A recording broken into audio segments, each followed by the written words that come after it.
President Emmerson Mnangagwa has made a strong statement about the future direction of Zimbabwe, saying the country's development trajectory under the ZANU-PF government must continue.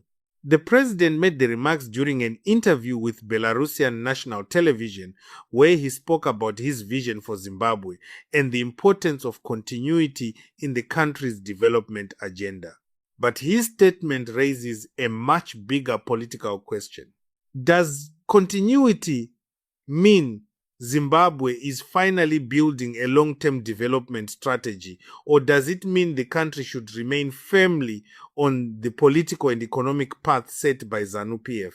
In just a moment, we're going to play the video of President Mnangagwa speaking about his vision, so you can hear his argument directly. Before we play it, tell us where you're watching from in the comments.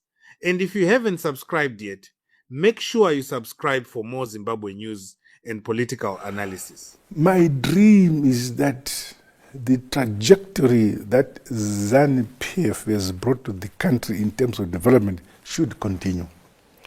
I'm so satisfied that the younger generation which we have in ZANU-PF, the younger leadership which is ZANU-PF, is so committed to our philosophy as ZANU-PF. I believe that even today, if the current leadership goes away, those who are behind us, the young generation in the youth, both in the women and leadership, the country continue to grow and prosper. I'm so confident ZANU-PF will rule and they rule and they rule. I see no challenges. I see no challenges facing the party for the foreseeable future. We have been on these stupid sanctions imposed by some Western countries for decades now. But we have realized that as a country, as the sun rises, our people need to be fed. And we don't need to go to other countries to ask them to feed our people. We make sure we say to ourselves, our people, family by family, village by village, district by district, province by province, that the burden to feed ourselves is upon ourselves. The burden to develop our country is upon ourselves. Other people can only come and assist, but the primary task and the burden rests on our own shoulders. A country can only be developed by its own people, not by foreign people. They can only assist. That's the philosophy we hold. That way, we become independent and we can develop and be proud of what we achieve. And everything that we do becomes a Zimbabwean. Belarus is advanced. It's one of the first world countries, and we're a third world country.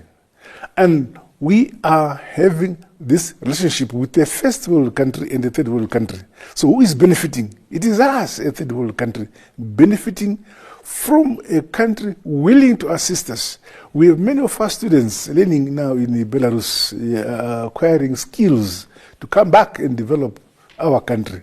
So I cherish this relationship, both at the personal level as well as country-to-country relations which we are now enjoying. And I'm very grateful to this facility which President Lukashenko continues to extend to Zimbabwe. We share a lot. But President Mnangagwa's message is centered around one word: continuity. His argument is that Zimbabwe should not abandon the development direction being pursued under the current ZANU-PF government. That means continuing projects and policies that the government says are aimed at transforming the country's economy and infrastructure. But continuity is a word that can mean very different things depending on who you ask. For government supporters, continuity could mean stability. They could argue that major national development projects require years to produce results, and that constantly changing direction can slow progress. But critics may ask a different question. Continuity of what? Is the country continuing with policies that are delivering real improvements in people's lives? Or should development strategies be changed when citizens believe they are not working? That is where the political debate becomes important. Zimbabwe has faced major economic challenges for years. Ordinary citizens continue to pay close attention to employment, prices, infrastructure, healthcare, education, and access to basic services. So, when the president talks about maintaining the development trajectory, many people will naturally want to know what that trajectory means for them. What will change in their daily lives? Will there be more jobs? Will businesses have greater opportunities? Will infrastructure improve? Will investment create meaningful employment? And will economic growth reach ordinary households? Those are the questions that ultimately determine whether a development strategy is successful. The president's comments also come in the context of Zimbabwe's growing international engagement. The interview with Belarusian national television highlights the government's efforts to strengthen relationships beyond its traditional partners. Zimbabwe has been pursuing international investment, trade, and cooperation as part of its broader economic strategy. Belarus, like several other countries, has become part of that engagement. For the government, international partnerships can provide opportunities for technology transfer, investment, agriculture, mining, manufacturing, and infrastructure development. But again, the public will judge these partnerships by their results. A development agreement can sound impressive on paper. The real question is whether it produces factories, jobs, improved roads, better agricultural output, and stronger businesses. That is why President Mnangagwa's call for continuity deserves to be examined from both sides. There is a legitimate argument for consistency. Countries need long-term plans. Infrastructure cannot be developed overnight. Industrialization takes time. Agricultural reforms can take years. And investment decisions often depend on stability and predictability. But there is also a legitimate argument for accountability.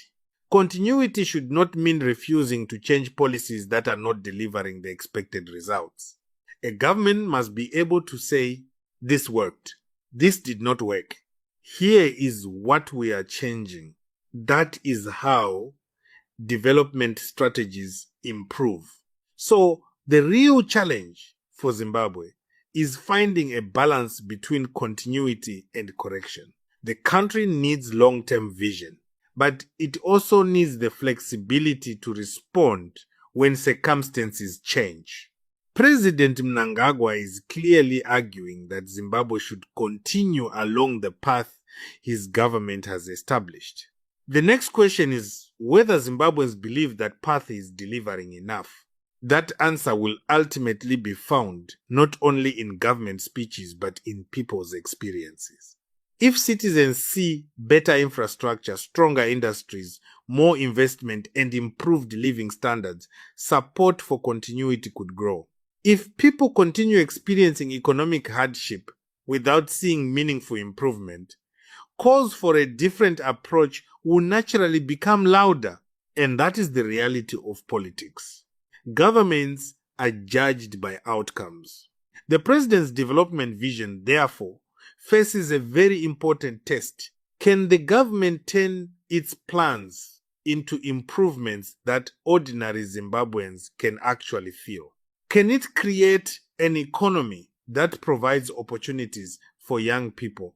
Can it attract investment while ensuring that Zimbabwe benefits from its natural resources? Can it improve infrastructure without leaving communities behind?